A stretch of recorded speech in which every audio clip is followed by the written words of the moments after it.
अब राहुल गांधी की इन बातों को वर्ल्ड इनइक्वालिटी रिपोर्ट 2026 ने सच साबित कर दिया।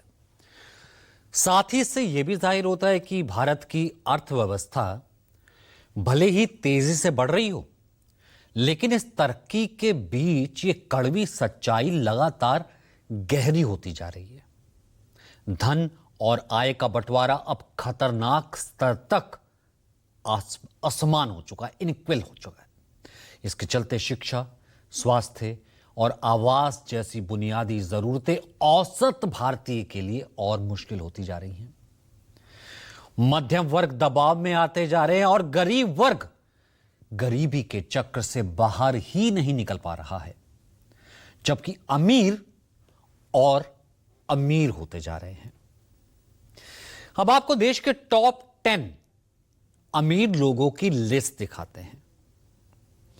अमेरिकी पत्रिका फोर्ब्स की ओर से जारी 2025 की भारत की रिच लिस्ट में सबसे ऊपर मुकेश अंबानी का नाम है, जो रिलायंस इंडस्ट्रीज के सर्वोसर्वा है।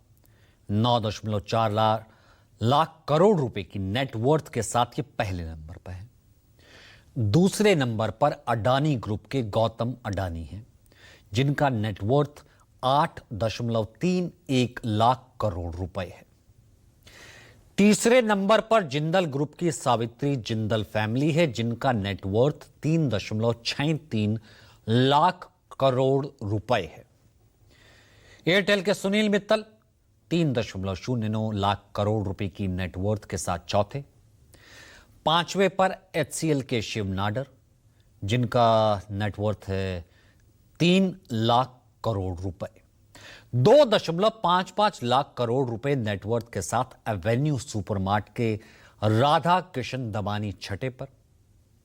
सन फार्मा के दिलीप संघवी 2.38 लाख करोड़ रुपए नेटवर्थ के साथ सातवें नंबर पर। वहीं बजाज ग्रुप के नीरज बजाज 2.27 लाख करोड़ रुपए के साथ आठवें, और सीरम इंस्टीट्यूट के साइरस पूनावाला 1.93 लाख करोड़ रुपए के साथ नौवें, और कुमार मंगलम बिरला 1.87 लाख करोड़ रुपए नेटवर्थ के साथ 10वें नंबर पर है। खैर, देश के अमीर और गरीब के बीच की खाई के अलावा वर्ल्ड इनइक्वालिटी रिपोर्ट 2026 में भारत की महिलाओं को लेकर भी चौंकाने वाले तथ्य हैं। रिपोर्ट बताती है, दुनिया के तमाम देशों समेत भारत में भी लैंगिक असमानता की जड़ें बहुत गहरी हैं।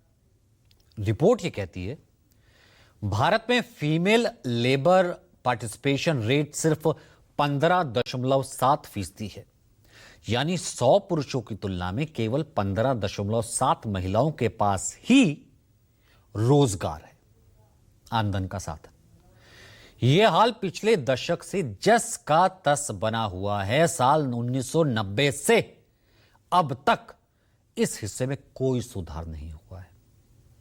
ग्लोबल लेवल पर देखें तो महिलाएं टोटल लेबर इनकम का महज 25% हिस्सा ही ले पाती हैं। कुल मिलाकर देखें तो वर्ल्ड इनइक्वालिटी रिपोर्ट 2026 बताती है कि भारत में आय, संपत्ति और लैंगिक असमानता तीनों स्तरों पर, इन सब के बीच एक बहुत बड़ी गहरी खाई है। अब सवाल उठना लाजमी है कि आखिर इस गहरी खाई के पीछे की असली वजह क्या है। इसके पीछे सरकारी नीतियां जिम्मेदार हैं, वजह कुछ और है। हमने एक्सपर्ट से बात की, सुनिए। अगर आज 10% लोगों के पास 58% वेल्थ है, तो इसके पीछे मैं एक स्ट्रक्चरल डिफॉर्मिटी यानी कि संरचनात्मक खामी को मानता हूं। पढ़ाई लिखाई के अवसरों में कमी, स्किल डेवलपमेंट यानी कौशल विकास की कमी, नौकरी के अवसरों में कमी और बिजनेस करने के अवसरों की कमी। ये ऐसे रोग हैं जो कि हमारी अर्थव्यवस्था में दशकों से घुसे हुए हैं। जब तक इन रोगों का निस्तारण नहीं होगा, तब तक ये आर्थिक असमानता बनी रहेगी। सरकार की नीतियां खाली जिम्मेवार है ये कहना ठीक नहीं, क्योंकि इतने दशकों में कई सरकारें आई, कई गईं, परंतु अमीर और गरीब की ये खाई बड़ी होती गई। ये खाई भरी नहीं।